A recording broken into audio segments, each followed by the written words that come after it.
Welcome everybody to our latest podcast. I'm here with Judi. My name is Stephen with White Labs. We are an e-commerce internet marketing agency. Go ahead and introduce yourself, Judi. Hi, I'm Judi Henderson, the owner of Mannequin Madness out in Oakland, California. Judi, how did you get into the mannequin business? That's the first question I have here. Well, since the Barbie movie is out, I can start out by saying I played with Barbie dolls growing up and always liked the idea of the sculptures of the dolls. From an artistic standpoint, I liked it. But I had never worked with mannequins or even in retail before. But one day I was just looking on Craigslist for some concert tickets, and I saw someone was selling a mannequin. And I wanted a mannequin for an art project. So I ended up buying not just one, but all 50 mannequins that the Craigslist seller had, because he ran a mannequin rental business and was leaving town. I thought this was just going to be a side hustle, and now 20 years later, it is my full-time gig. Wow, that's amazing. You've been in business for 20 years? Yes, selling mannequins. So I started out initially with 50 mannequins that I just were renting to people. And then after 9/11 happened, my day job at a .com ended, and I thought, you know what, I think I'm going to work in the mannequin business a little bit more. Because at that time, I realized that when stores were closing or remodeling, they were just throwing their unwanted mannequins in the trash, which from an environmental standpoint is certainly not good. But no one was talking about sustainable retailing 20 years ago. I just knew that mannequins had a different shelf life past retail. So I started acquiring more mannequins. So I went from renting mannequins to selling mannequins. And then e-commerce happened. I mean, 20 years ago, e-commerce was in its infancy. But For sure. first selling on eBay, and then with my own e-commerce website, I could then sell mannequins to people all over the U.S. and Canada. So that's pretty much what inspired you to start your entire e-commerce business. That's great. Yeah, like I said, it was just an accident that I stumbled upon, following the passion, and it just grew from there. So who is your target audience?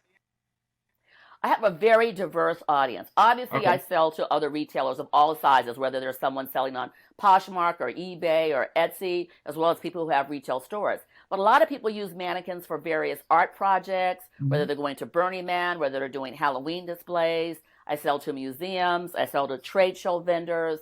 I sell to people who want to do mannequin leg lamps. We obviously sell a lot of mannequin parts to people. Yeah, I have people who do mannequins as mosaic and decoupage. My Pinterest board is filled with all the creative ways that people use mannequins. They're not just for displaying clothing. They are a canvas for a whole range of imaginative projects. That's great. So are you nationwide, worldwide? Where do you sell? Nationwide in Canada. Just the cost of shipping mannequins Okay. are so expensive, even though I do get inquiries from outside of the country. Mannequins are too expensive, and I'm not getting the kind of shipping rates that Amazon does, so it makes it hard for me to sell something so big and bulky out of the area. And then, of course, I do have a brick and mortar store, so I have a lot of people who will come to our warehouse and purchase mannequins as well. Makes total sense. So why do you think you're better than your... Oh, go ahead. Go ahead. I was going to also say other people are like in the fashion industry, like fashion students and fashion schools, and they also will buy mannequins from me. I really service the whole range of demographics, every age, every ethnic group, every ethnicity. Even I'm surprised at why people are attracted to mannequins and why they're using them. That's great. So what differentiate yourself from your competitors? Why are you different than any other mannequin company out there? Well, first of all, the diversity of our inventory. I was very early on trying to make sure I had a range of styles. Plus, I started carrying plus size mannequins before anybody else did, mannequins of different ethnicities. So I have a lot of diversity because I also am the largest mannequin recycling company in the U.S. So I work with all the major retail chains to be able to provide a range of used mannequins as well as new mannequins. So they're mannequins in various price points and different styles. That's what really makes us unique. A lot of mannequin companies only carry one particular style or brand. We have a whole range. That's great. What are your best-selling products? My best-selling products, well, there is a particular style mannequin made by a company that's no longer in existence, and a lot of people collect mannequins, like people collect Barbie dolls or stamps or cars. There's a group of people who actually just collect mannequins. But the most common is what's called a dress form, which people use usually for sewing or displaying clothes. It doesn't have a head. You can pin into it. It's very lightweight to carry around. So once again, mannequins aren't just the ones with the head. They can be like a torso. They can be, just the head itself. all different parts of the body, so to speak, are under the mannequin umbrella.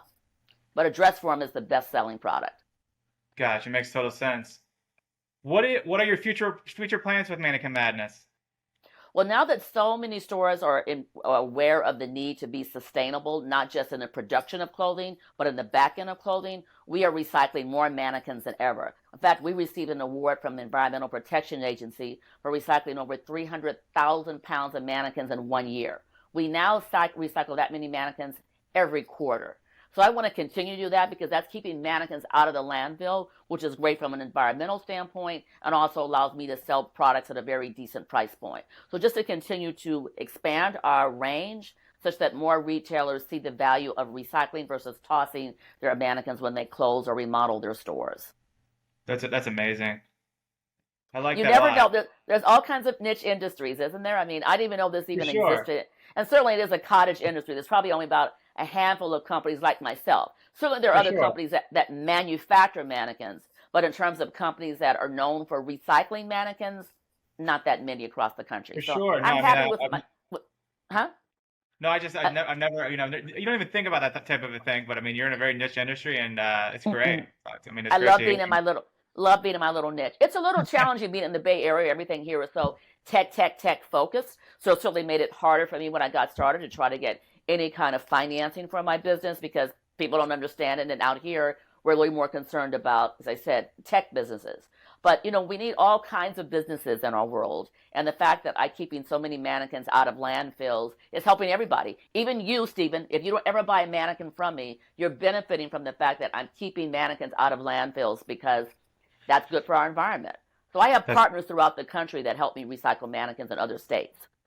I like that a lot. That's amazing. What activities are you doing to promote your business?